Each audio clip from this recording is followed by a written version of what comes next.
बलूचिस्तान में बारिश और सैलाब की तबाहकारियां जारी। लसपेला, कला अब्दुल्ला, पशीन, झलमक्सी समेत 10 अजला में सैलाब ने सब कुछ उजाड़ दिया।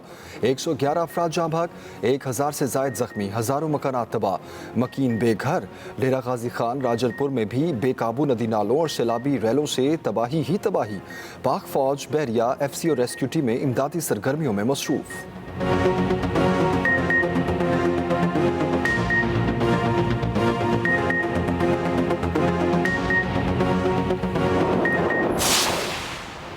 मुल्क में कोरोना से मजीद 3 मरीज जान की बाजी हार गए।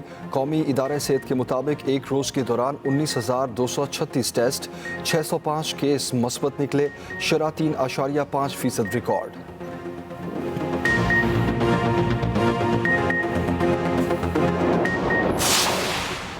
PTI के सिप्तैन खान स्पीकर पंजाब असम्बली मुंतखब, हल्फ भी उठा लिया। सिप्तैन खान ने 185 और सैफुल मुलूक खोकर ने 175 वोट हासिल किए। 4 वोट मुस्तरद हुए।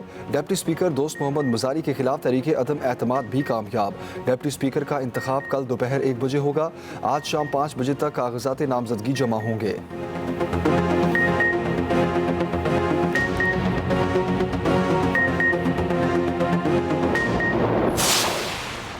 नून लीग का स्पीकर पंजाब असम्बली का इलेक्शन चैलेंज करने का ऐलान। राना मशहूद ने कहा, स्पीकर के इलेक्शन में धांधली हुई।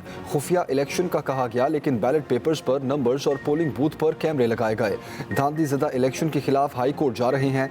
सीक्रेट बैलेट पेपर्स पर नंबर्स लगाए गए, सबूत मौजूद हैं। सुप्रीम कोर्ट से मुतालबा है स्पीकर का इलेक्शन कलअदम करार दिया जाए।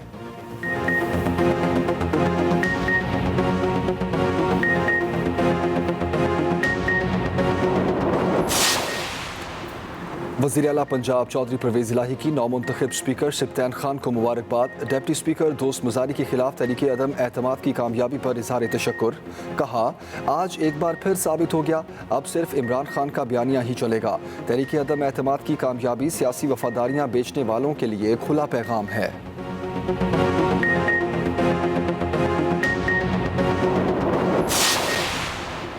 आर्मी चीफ मुल्की मईशत को बहरान से निकालने के लिए सरगर्म। जनरल कमर जावेद बाजवा का अमरीकी डिप्टी सेक्रेटरी वैंडी शर्मन को टेलीफोन। गैर मुल्की मीडिया के मुताबिक कमर जावेद बाजवा ने IMF से $1.2 अरब कर्जे का अमल तेज करने पर जोर दिया।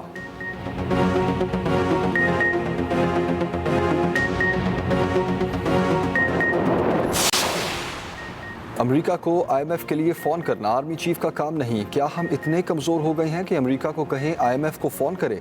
चेयरमैन तहरीक इंसाफ इमरान खान का निजी TV को इंटरव्यू। कहा, फॉरेन फंडिंग केस फैसला सुनाने में कोई एतराज़ नहीं। हमारा मुतालबा है तीनों जमातों के फॉरेन फंडिंग के केस का फैसला इकट्ठे सुनाए जाएँ।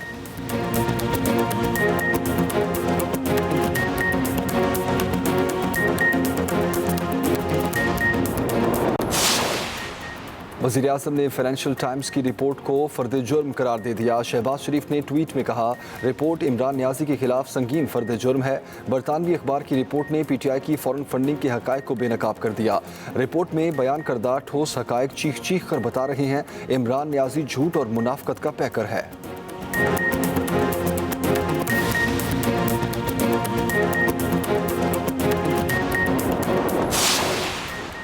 मुल्क भर में मुहर्रमुल हराम का चांद नजर नहीं आया। यकम मुहर्रमुल हराम 31 जुलाई को होगी।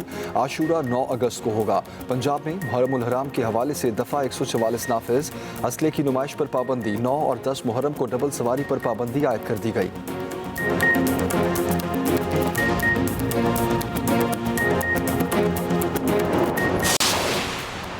और मस्जिदुल हराम में गिलाफ काबा की तब्दीली की पुरनूर तकरीब।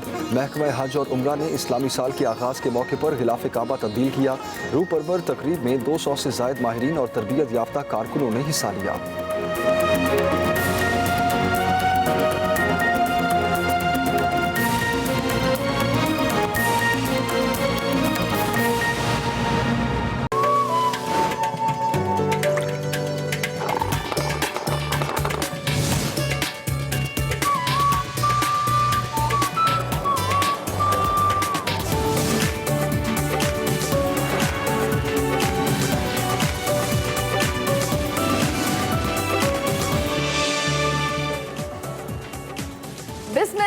बिस्मिल्लाहिर्रहमानिर्रहीम, अस्सलामुअलैकुम and a very good morning. Espresso में आपको खुशामदीद कहेंगे। ये हैं इमरान हसन और ये हैं अरमला हसन। इस उम्मीद के साथ कि आप बिल्कुल ठीक ठाक है, खैरियत से एक नए हफ्ते का आगाज करने के लिए हमारे साथ मौजूद हैं और टेलीविजन सेट्स के सामने या मे भी अपनी वर्क प्लेसेस पे मौजूद है। आपको खुशामदीद कहते हैं।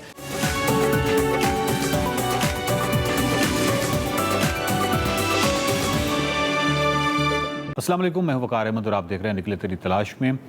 नंगा पर्वत कमाल पहाड़ है और खूबसूरत पहाड़ है और एक ऐसा पहाड़ है जिसके दामन में खूबसूरत जंगल है। ऐसा नहीं होता 8000 किसी भी उसके दामन में जंगल नहीं हुआ करते, लेकिन ये बहुत से हवालों से मुनफरिद है। हुज्जम के लिहाज से ये दुनिया का सबसे बड़ा पहाड़ है, बहुत मुनफरिद है। इसके हवाले से जो कहानियाँ हैं वो बहुत मुनफरिद हैं। इसके हवाले से जो माउंटेनियर्स की यको पैमाओं की कहानियाँ हैं वो कमाल हैं। किताबें जो इस पर लिखी गई हैं वो ज़बरदस्त हैं। जो फिल्में बनी हैं, सो नागा पर्वत जो है वो नो डाउट पाकिस्तान का फ़ख्र है। नागा पर्वत जो ताड़ साहब की किताब है उसके वाले से ताड़ साहब से गुफ्तगू का, उनसे सवालात का सिलसिला जारी है। ताड़ साहब, आपने फेरी मेडोज़ की तरफ आप रवां हैं और आपने तत्तों से, यानी आपने तत्तों से आगे की बात करूँ, आप तत्तों पहुँच गए हैं और तत्तों से आगे आपने एक मुख्तलिफ रास्ता इख्तियार किया है और जो रास्ता इस्तेमाल होता है इससे वो रास्ता मुख्तलिफ है। यानी उस ज़माने में जब आप फेरी मेडोज़ तत्तों से जाते हैं तो आप एक और रास्ता इस्तेमाल करते हैं। वो क्या रास्ता है? तत्तों में जब हम रात ठहरे हैं तो वो जो तत्तों नाला है उसके पास एक स्कूल था और उसके सामने ग्राउंड तो नहीं थी, ज़रा प्लेन एरिया था, वहाँ हमने टेंट लगाया।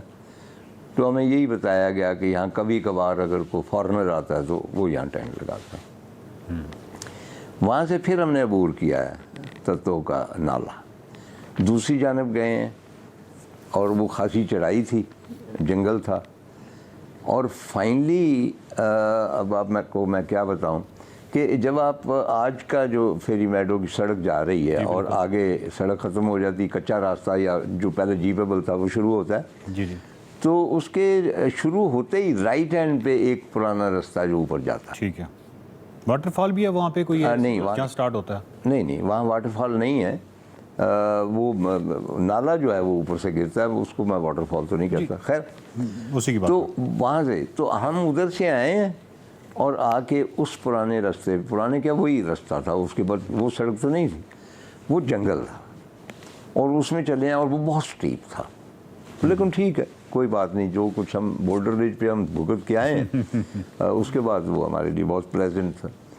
लेकिन असल जो मैं बार बार स्ट्रेस देता हूँ कि जब हम टॉप पे पहुँचे हैं तो वहाँ पे वो दरवाज़ा एक जो मवेशियों को, हमें बड़ा रोमांटिक लगता है लेकिन बेसिकली ये दरवाजे हम कहते हैं पैराडाइज पे खुल रहा है ये वो, तो दरवाजे मवेशियों को अंदर रखने के लिए होते हैं कि इधर उधर ना हो। वो तो हम वक़ात दाखिल हुए फंतूरी में और वो मैंने लिखा है फंतूरी इज़ ए फैंटेसी। और याद रहे कि हम गिलगित से गए हैं, बहुत सारे मंज़र मैंने देखे हैं और दूसरा ये जहाँ हम जा रहे हैं उसका कोई हमें कॉन्सेप्ट नहीं कि हम कहाँ जा रहे हैं, वो मंज़र कैसा होगा, वो लैंडस्केप कैसी होगी, क्या वहाँ लोग होंगे या नहीं लोग। टोटली एक अननोन जो है फैंटेसी लैंड या हॉरर लैंड में भी उसमें हम दाखिल हो रहे। तो दरवाज़ा खोला है तो जो फंतूरी की पहली जो झलक है, आज से कितने साल पहले, जब 30-40 साल हो जी तकरीबन, तो आई वाज स्टन्ड। और मुझे याद है कि एक दफ़ा जब हम देवसाई से नीचे उतर रहे थे, छोटे देवसाई की तरफ, और जीप में थे और नीचे छोटा देवसाई अक्रॉस नज़र आया था बड़े देवसाई से, और वो को मंज़र था और सिवाय इसके कि मैं और मेरे साथी हमने सुभान अल्लाह का word, we couldn't say anything. बिल्कुल इसी तरह ही हुआ जब वो आई है फंतूरी सामने आई है तो मैंने कहा कि सुभान अल्लाह, इसके अलावा मैं कुछ नहीं कह सकता। और उसमें चश्मे बह रहे हैं बर्फ़ानी और उनके किनारे जो है जंगली गुलाब वो अट्ठे पड़े और वो इतने ज़्यादा हैं कि उनकी लड़ियाँ झुक झुक के उन बर्फ़ानी छोटी छोटी नदियों में वो तैर रही हैं। और लेफ़्ट पे नीचे खेत हैं ग्रीन, वहाँ एक दो औरतें पुराने ज़मानों के ड्रेस में और वो हमें देख के भाग गई क्योंकि वो नहीं, और वो एक दो हट हैं। और उसके बाद जो मेजर है कि यूँ नज़र उठाइए तो नांगा पर्वत इस तरह है जैसे आपके ऊपर गिरने वाली, यू आर फ्राइटेंड, और जो अनएक्सपेक्टेड होता है ना, अब तो आपको पता है ना कि ये नहीं गिरेगी, हमें क्या पता। और उसी वक्त वहाँ पे आया एवलांच, और उसकी गड़गड़ाहट और सर्दी और वो बर्फीले पानी और ग्रीनरी और वो जो है सियाचिन का आपको पता है ना कि जंगली गुलाब को ही कहते हैं। जो हमारे एक हेड ऑफ स्टेट ने कहा था कि जी वहाँ तो एक तिनका नहीं उगता, तो सियाचिन का मतलब ये जंगली गुलाब जहाँ उगते हैं ना, तो वो सियाचिन, उनको सियाचिन ही कहते हैं, तो आम होते हैं। तो उनकी खुशबू, मेरे ख्याल 10 मिनट हमें तो होश नहीं आई कि हम आ कहाँ गए। तो मैंने उनसे पूछा यही है फेरी मेडो। फ्रैंकली जब हम फेरी मेडो में एंटर हुए हैं ना, तो हम थोड़े से मायूस हुए, क्योंकि एट दैट टाइम फंतूरी उससे कहीं ज़्यादा खूबसूरत, और वहाँ से जो मंज़र नज़र आता है नांगा पर्वत का, वो फेरी मेडो से नज़र नहीं आता। फेरी मेडो ज़रा सा क्लोज है, लेकिन बाहर दौर फेरी मेडो इज़ फेरी मेडो। इसमें कोई शक नहीं, लेकिन अभी फंतूरी की तरफ से पाबंदी है, और उसकी क्या वजह है? मतलब उस तरफ से